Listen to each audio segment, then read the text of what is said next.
Welcome to Exit Algorithms, the show where we decode what it really takes to scale, exit, and preserve the legacy of your business. Today, I'm joined by David Hori, a seasoned operational leader, investor, and acquirer with over 25 years of experience, working deeply with founders, executives, teams, and vendors. David has honed the art of building high-performance organizations, aligning operations with vision, and transforming businesses operationally so they're able to scale, adapt, and deliver. He knows what it takes not just to run a business, but to make it efficient, resilient, and exit ready. We're going to dive into David's journey, how he evaluates and improves operational systems in companies he invests or acquires, how he builds teams and processes for scale, and what he believes the key operational markers that business owners should have in place before considering an exit. David, welcome to the podcast. Pete, thank you so much for having me. Stoked to be here, and a huge fan of what you're building. Yeah, man, great to have you on the show. Been looking forward to this. Likewise, likewise. Yeah, I'd like to start off with a little bit about your background. I know you have an extensive background in operational leadership. What are some of the key lessons you've carried forward from your early roles and into your current work?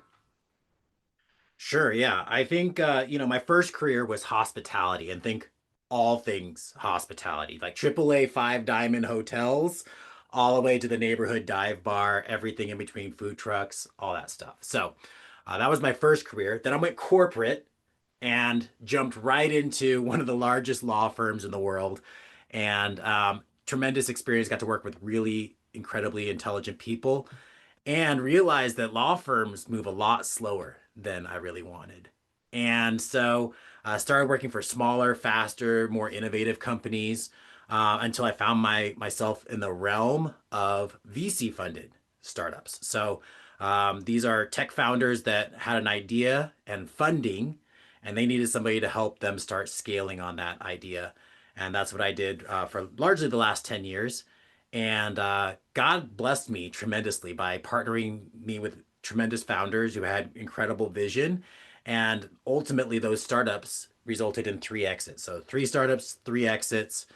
And now I'm focused on buying a business for myself and along the way, coaching other owners and advising them on how to grow and scale. So, you asked, I think, about some of the lessons I've learned that I'm carrying forward. Yeah. And, you know, there's a couple things. One of the best people I've ever worked with, I was like literally within the first week of working with her. She told me that I was trying to prove a point and like underscore my credibility. And she said, David, hold on a second. I trust you explicitly. You don't have to like justify, and I'm going to trust you until you prove yourself to be untrustworthy. Hmm. And that was like a total game changer to me because I've always worked in environments where I had to prove myself and show and demonstrate credibility. And so suddenly, like that weight was just like literally like removed from my shoulders. And so that's something that I've carried forward in every role since then. And then I think another one that I think I'm encountering a lot in the acquisition space is often there's a visionary that starts a business and it's a great business, incredibly valuable. They're ahead of the times.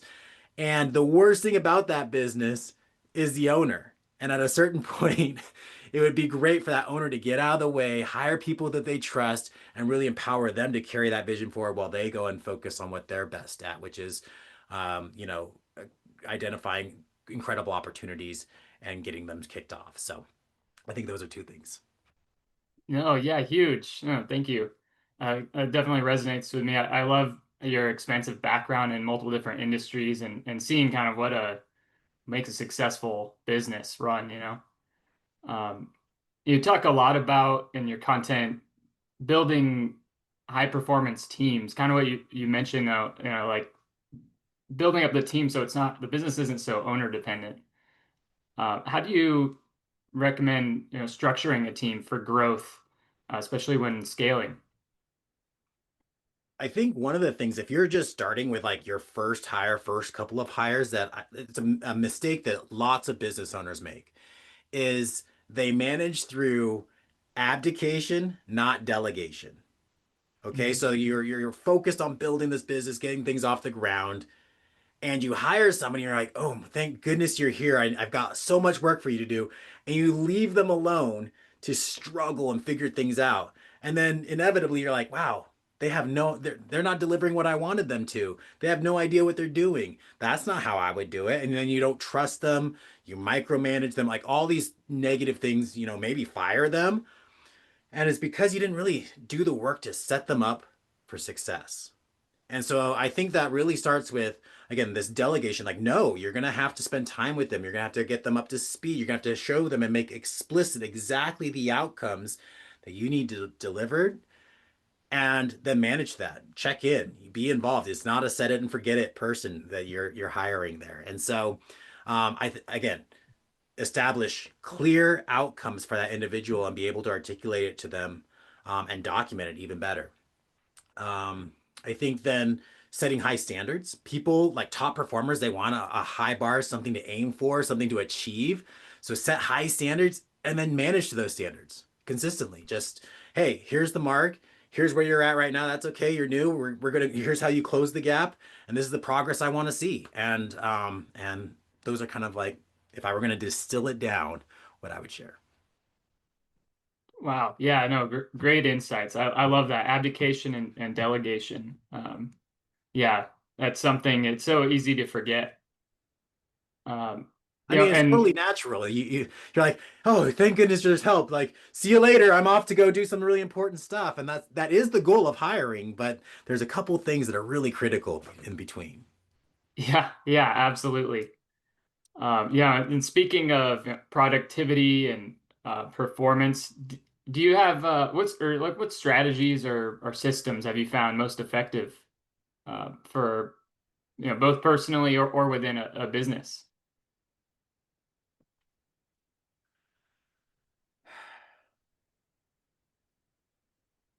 I don't know if there is a silver bullet answer to that. Yeah. Productivity is something that I think stems from focus. And so I focus a lot on alignment and orienting people around the most important priority. Have you ever worked somewhere where there's, 10 top priorities? Like, what do you do? What do you focus on? How do you get momentum? Is it working? Are we doing enough? It's so hard. So hard. I've worked somewhere where they're like, okay, we have 10 top priorities, and then those are the P zeros, and then there's the P ones, and then like I'm like, what do I do? So thinking really strategically around like if we only deliver on one thing, what does that have to be? What does that have to look like? Um, and then one thing that I'm really, really a huge fan of is using time as a tool. And what I mean by that is say you have a big hairy goal of growing this podcast, to I don't know 5 million subscribers, right? And you think that you need 10 years to do that. What would it look like? What would you have to do if you took it from 10 years and compressed that down into, let's call it 3 years? 5 million in 3 years. Well, immediately you're starting to think, oh gosh, I'd have to start changing some things today. I'd have to like, you know, adjust how I'm reaching out to people, like channels, platform, all that stuff. I'd have to probably define a real niche I want to be known for that everybody's like, when they think Pete, they think this. And then I was like, well, what if you needed to do that in the next 9 months? Like you probably have to overhaul everything about how you're doing it and get super focused. And so like using time as a tool to compress those goals I think is really powerful for productivity. Absolutely. No, I love that answer.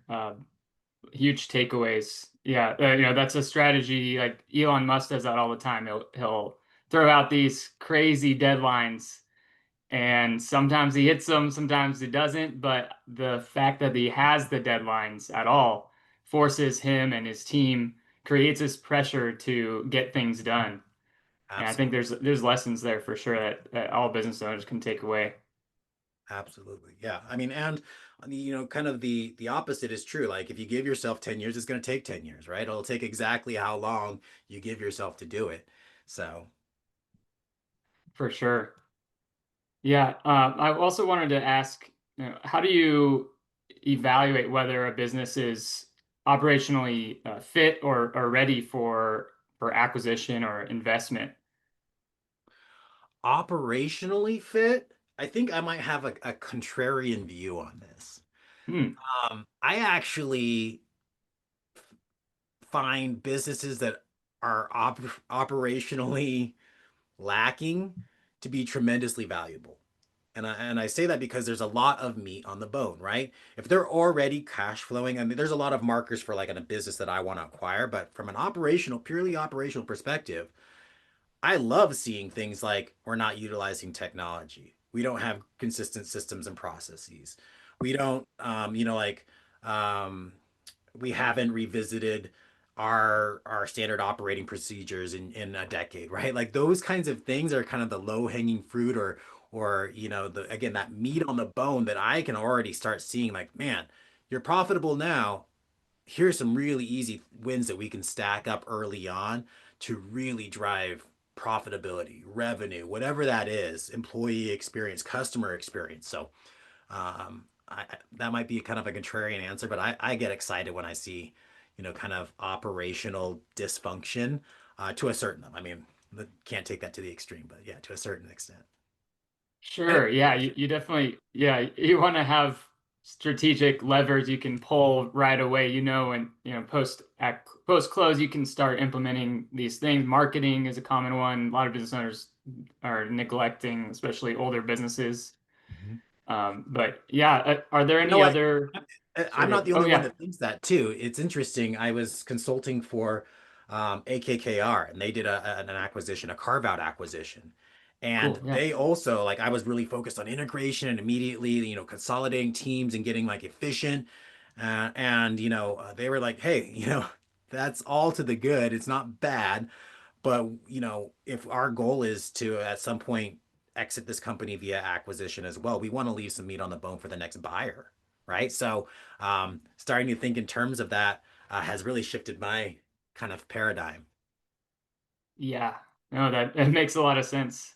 And, you don't want to buy something and not be able to do anything with it, right? Right.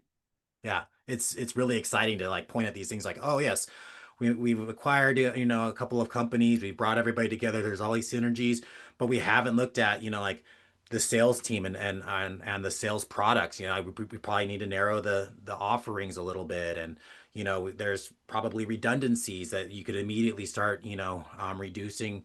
The payroll, right? Like there's a lot of things that you're like, oh yeah, I can see that. I can see that. That's valuable, right? I can immediately see how I can start adding to my bottom line. Sure. Yeah. That's definitely from a buyer's perspective. I'd say it is good to have some of those things not optimized. Are there operational markers, things in the business that you will just basically red light the deal if they don't have in place? Sure, sure. I'm thinking about a business. I had a seller meeting last night, literally a manufacturing business that kind of fell into this category. I think when I evaluate businesses, I'm kind of looking at some key things, like at a high level, are you cash flowing? I'm a cash flow buyer, so are you cash flowing? How long have you been in business? How many employees? And then really owner involvement. Like, does the Mm. business depend on that owner, or is the owner, kind of fulfilling a lot of things for the business that could easily be offloaded? Those are some things. And then obviously, can I add value to the business? And last night, I just went to bed thinking about this business. I'm like, I want to help them so badly. They're a tremendously valuable business in what they deliver, but everything is bespoke, from programming the machines to the designing things. Um, and so that's kind of like, not crazy about that, but I could probably automate, I could probably systematize some things and create efficiencies there. Okay, then the next market, you're like, oh, you've been around for, longer than I've been alive, like literally. That's great. Uh, team size, 8 people. That's kind of like the minimum threshold for me. But then I realized 4 of those people are family members, right? So it's like, like even if some of them want to stay, like that adds a level of complexity and nuance to, your employees that you're going to be inheriting that I find highly risky. Okay, so then of the 8 employees, 4 of them are family members, and then the owner involvement. And it's literally like I do everything. Nothing happens without my involvement.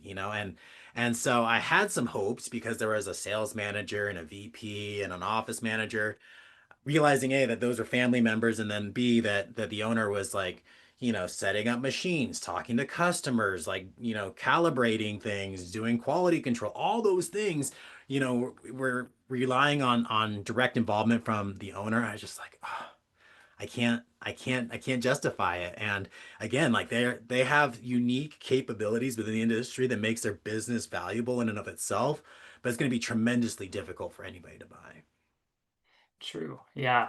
No, that, that makes sense.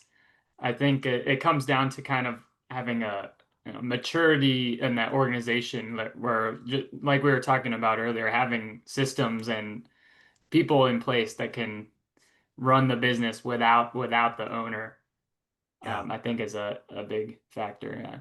I went to bed just thinking like, gosh, I wish I encountered them 3 years ago so I could have set up all of this for them so that now they could go and exit really well and enjoy retirement. Yeah. No, absolutely. And I wanted to make sure we touch base on the technology. Do you see technology implementation in a business as a key driver for exit value or exit readiness? Again, yes and no. You want some level of connectivity. You don't want to like basically build a business from scratch. But not being, current on the latest technological trends is not a deal breaker to me. In fact, in many ways, that's attractive because I can see different opportunities, right?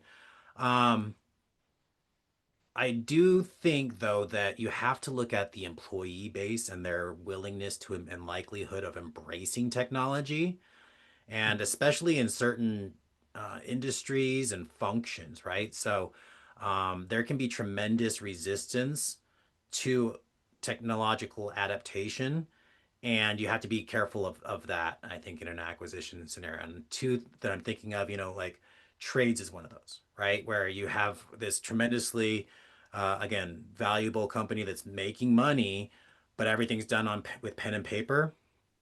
You're probably going to have a really challenging time getting those employees to embrace, being mobilely connected and entering receipts digitally and receiving, entering change orders on a laptop and things like that. So I would think about that. Sales teams is another one where it's just like they get set in their ways, and it's often like you have to just kind of clean out the whole sales team if you want to make a major shift to how things are done, because they've gotten really good at doing the one way they know how, and it's too painful for them to change. So I don't know if that's what you're asking, but Yeah, no, absolutely. Yeah, change management, I think, is that general theme of yeah. implementing technology in the business. How can we do that?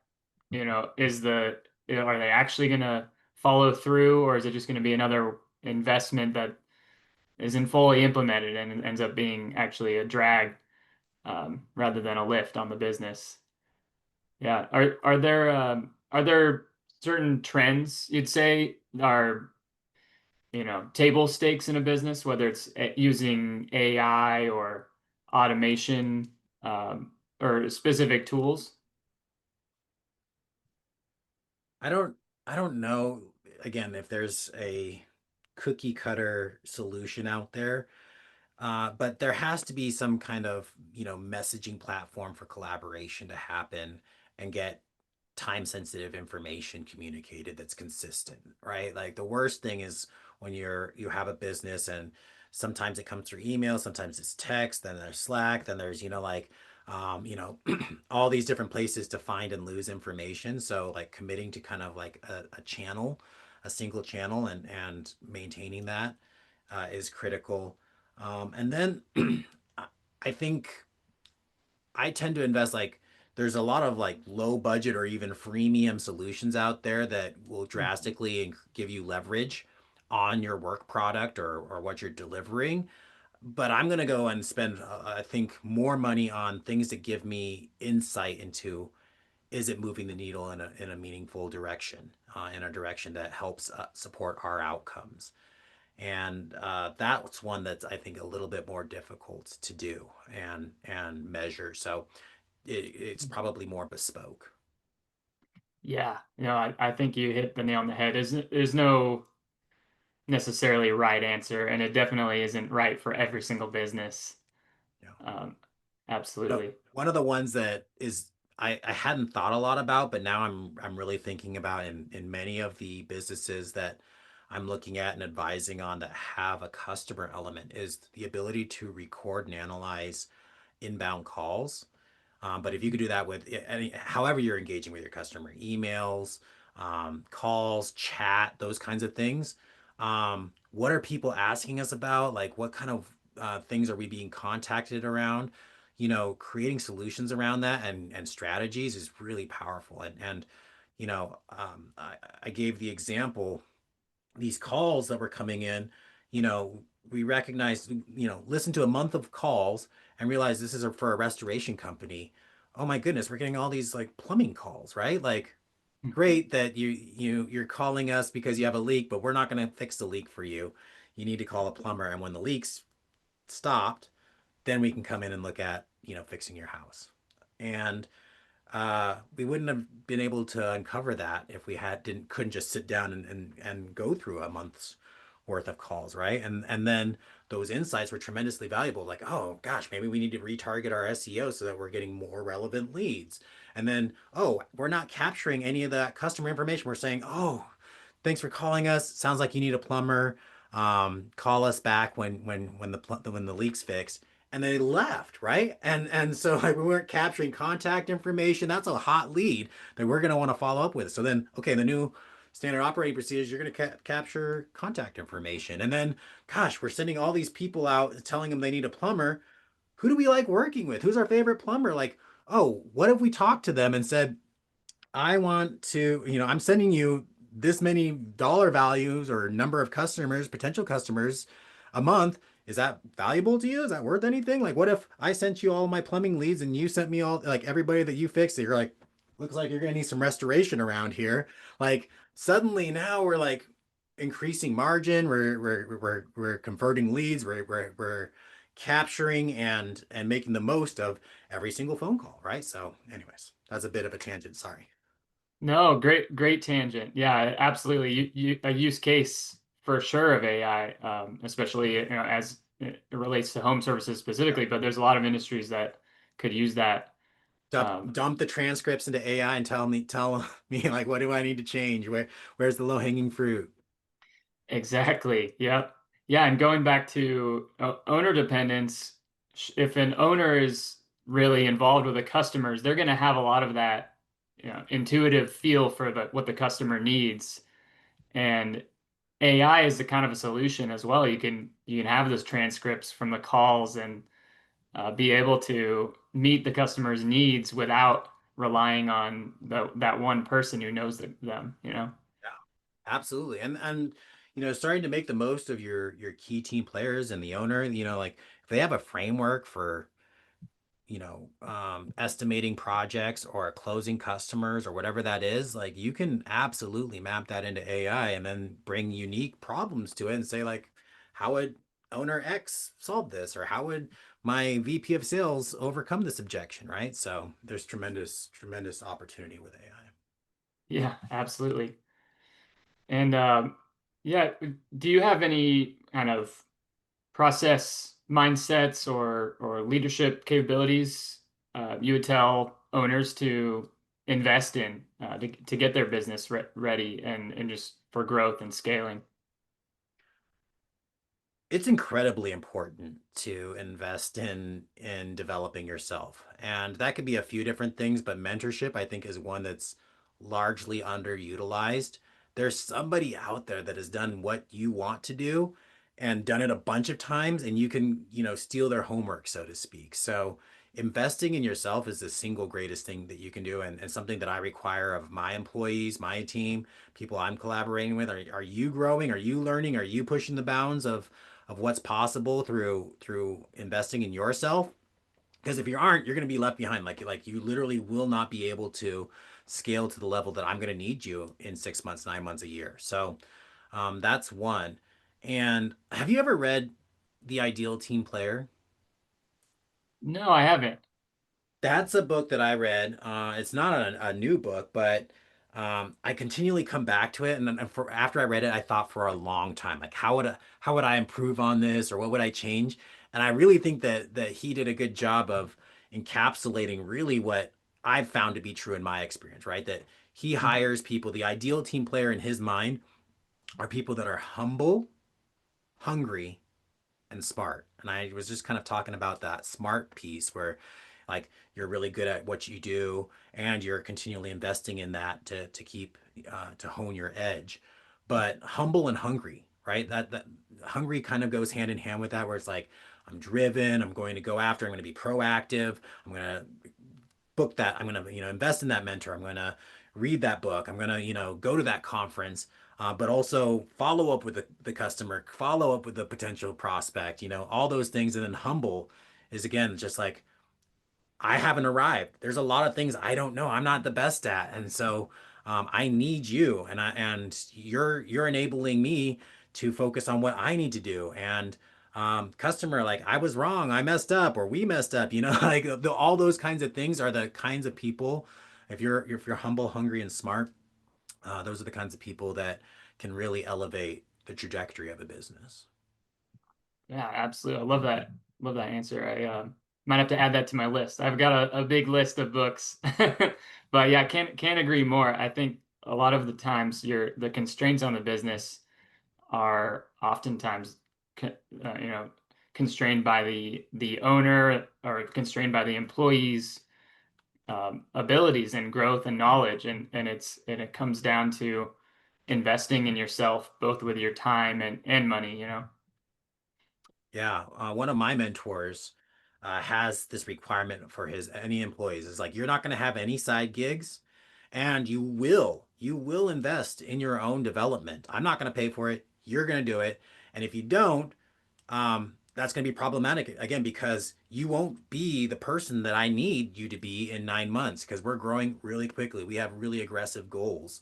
And I've seen that happen a lot in startup land and other places that scale very quickly. Is like the person that got you your first 100 customers can't get you to the first 1,000, right? If they're not really putting in the work. And likewise, yeah, there's just so many, I think other examples that you could think of where if you're not fully focused in and investing in yourself, you can get left behind, and you see how painful that is, right? You're like realize, oh, he was there from the beginning and we really like him, but he's totally falling down and can't keep up. And you know one of the worst things you can do to your business is hang on to those folks. So Yeah, yeah, absolutely. Thank you. Yeah, we covered mo most of pretty much every topic that I had. I definitely will put your where people can find you in the show notes. Is there anywhere anything else you want to, or where else can people find you besides LinkedIn and your website? LinkedIn website. I got my Instagram handle there as well. Awesome. I'm really, again, my mentor has pushed me to post every day, non-negotiable, and so I am doing that. And I'm here to help. Like I just, again, if you're a business owner that's stuck, I don't know if I can help you, but if I can, I will. And that might be connecting you with other resources or another person. But like gosh, it's so hard to be a small, medium-sized business owner right now. And these people need help. I stayed up last night thinking about those people and how I could potentially help them in that manufacturing business and help them. Help these people need help. Help them. So I'm so stoked for you and your platform, bringing light to kind of the exit process and things like that. And, um, you know, I'm excited to continue tracking what you do and how you build. And, someday I want to have a media presence like you when I grow up. So No, thank you. I love your content as well. Definitely we'll stay in touch. Maybe I'll have you on again on the show eventually. I would love it. Clear All my right. schedule. No. Yeah. All Cool. right. Thank you, David. Thank you, Pete.